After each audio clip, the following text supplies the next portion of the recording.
Je pense qu'il est temps que tu saches ce qu'il s'est réellement passé.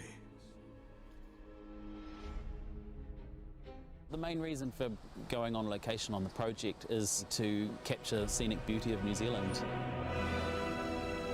Peter's often said one of the things that won the fans over so much in the Lord of the Rings series was the unbelievable vistas and scenics because they were so magnificent.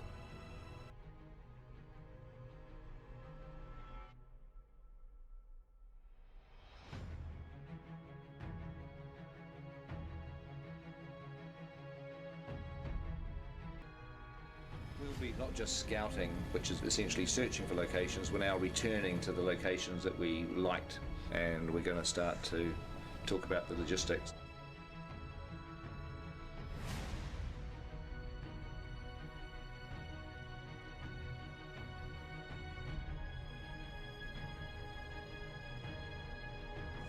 We are allowing approximately half a rugby field for the essential equipment trucks, and then our marquees, crew parking, and also unit-based parking, which is where all our makeup and costume facilities are.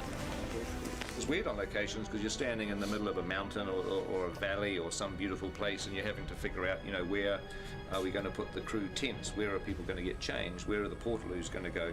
Because all that stuff has to be where you're not going to want to point the camera. We're going to go to some reasonably remote places, sometimes places that, you know, very, very few people have seen. There's plenty of New Zealand that we haven't seen yet.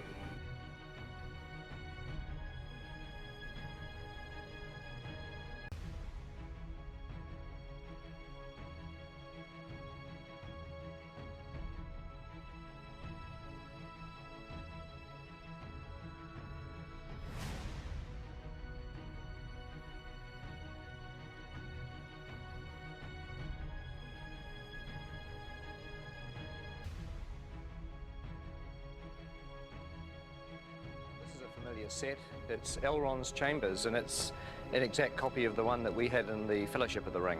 In fact, just over here on the balcony is where the Council of Elrond took place.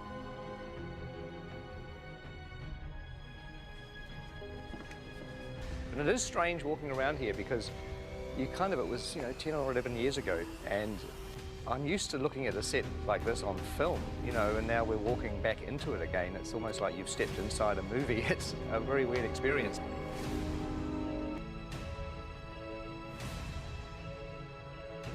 Goblin tunnels below the Misty Mountains.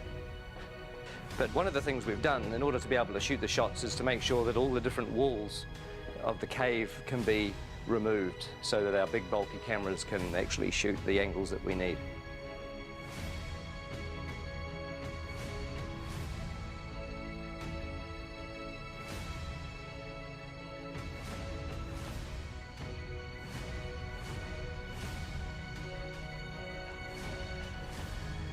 Person in the makeup chair on The Hobbit. Officially.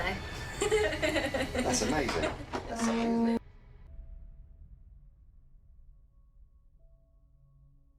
action.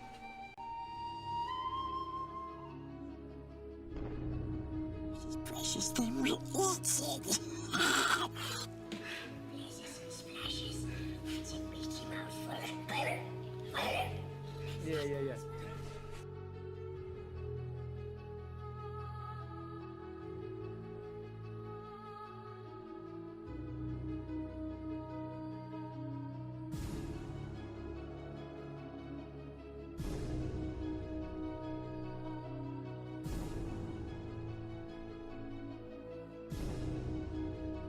In a hole in the ground, there lived a hobbit.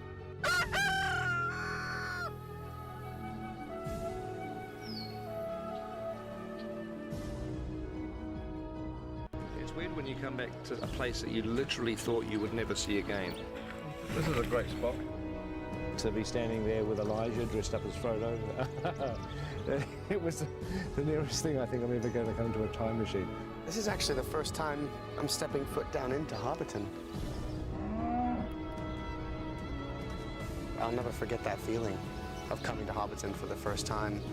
So much time spent in this universe, you know, with these characters, and I keep referencing the fact that I turned 19 when I came to Hobbiton for the first time.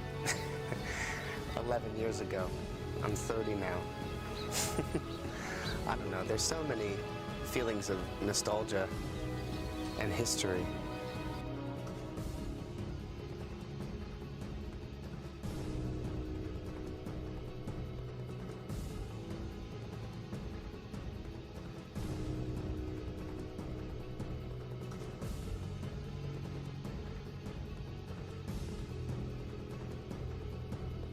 Prime real estate.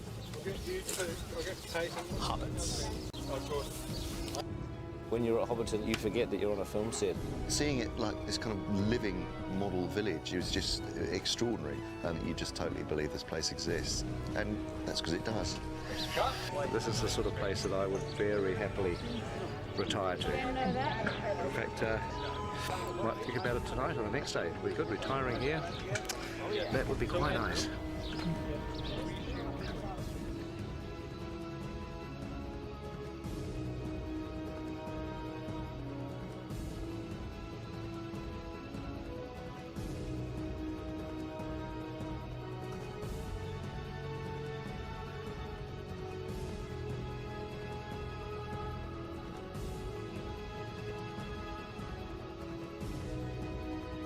Here in Florence, so I thought it would be good to give you this whole doorway to play and be kind of. The fire will be blazing as well. You might be saying. Oh, is it? Oh, I see. Oh, well, my prediction is it's all going to go incredibly well on the day. Don't you agree? The tricky thing is that there are 13 dwarves in this set.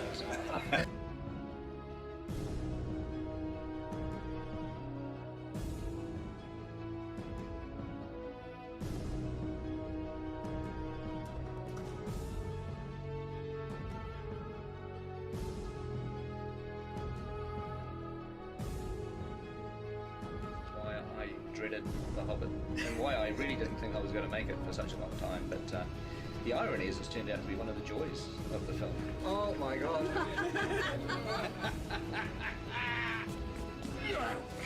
What a challenge. I mean, 13 heroes, or 14 with Bilbo. They all have to be differentiated in a way that isn't necessary in the book, but if you keep seeing them, you want to know who they are and specifically and what their attitude is and why they're on this journey. We need to move now! Come on!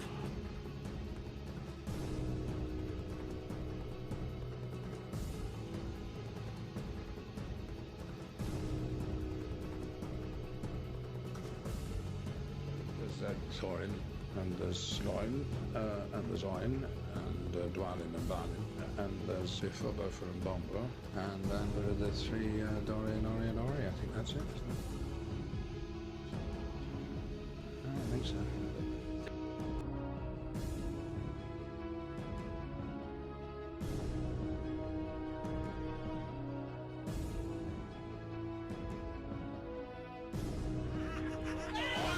I don't think you'd invite any dwarf to dinner, actually. I wouldn't have them all together, though. Not 13, maybe a couple at a time.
Here, John Reece Davies. It was fun on one of the days that we were in Bag End with the dwarves that John Rhys Davies came to visit. Oh, yeah? And it was great to introduce him not only to Gloin, who's his father in the story, but also to all the other dwarves.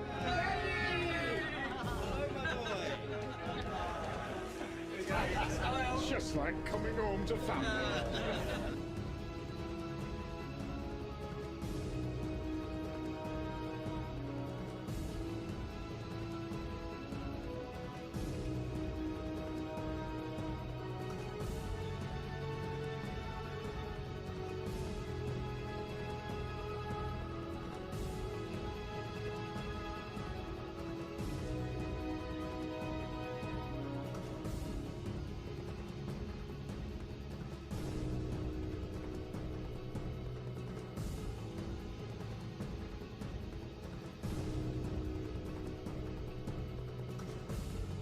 Are there any more of you little fellas hiding where you shouldn't?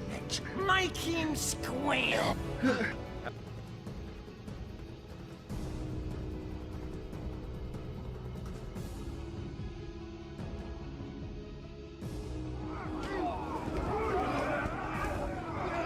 We had Trollshaw. Well, you got to do all the fun stuff in Trollshaw. Yeah, we did. I had to shoot dialogue and things, and he got to do all the good fighting troll stuff. That is the great thing about the dwarves, is that even though there's this comic element to some of the characters, not all of them, but some of them, when they fight, they really fight.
N'est pas de savoir quand supprimer une vie, mais quand en épargner une.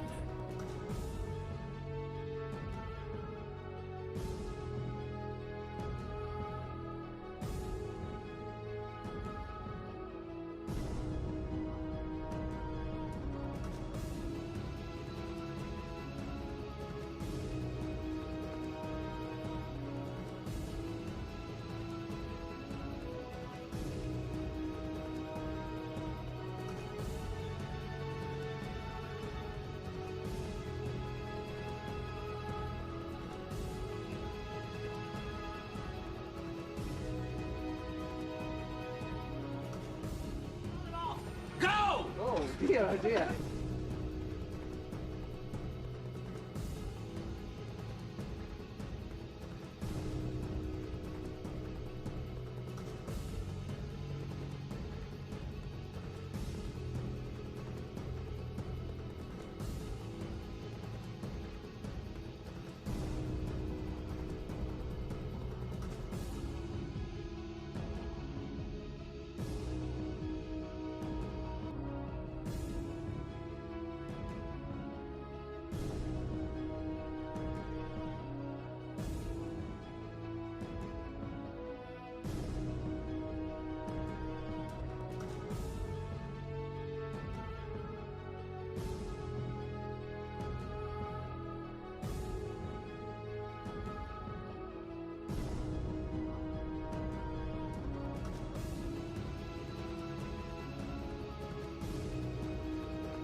if I could say key moments in Block 1, arriving in Rivendell and meeting Elrond and dining at his table, it really feels like you're stepping into Middle-earth.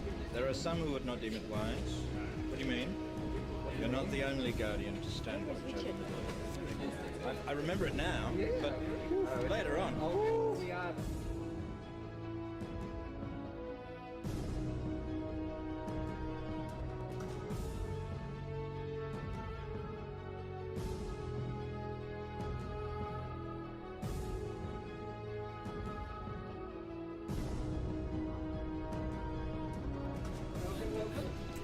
I still can't quite get over being on set with Ian as Gandalf, and then, you know, Kate Blanchett with Galadriel and Hugo with Elrond, and you just feel like you step back into a movie again. So, it's kind of weird.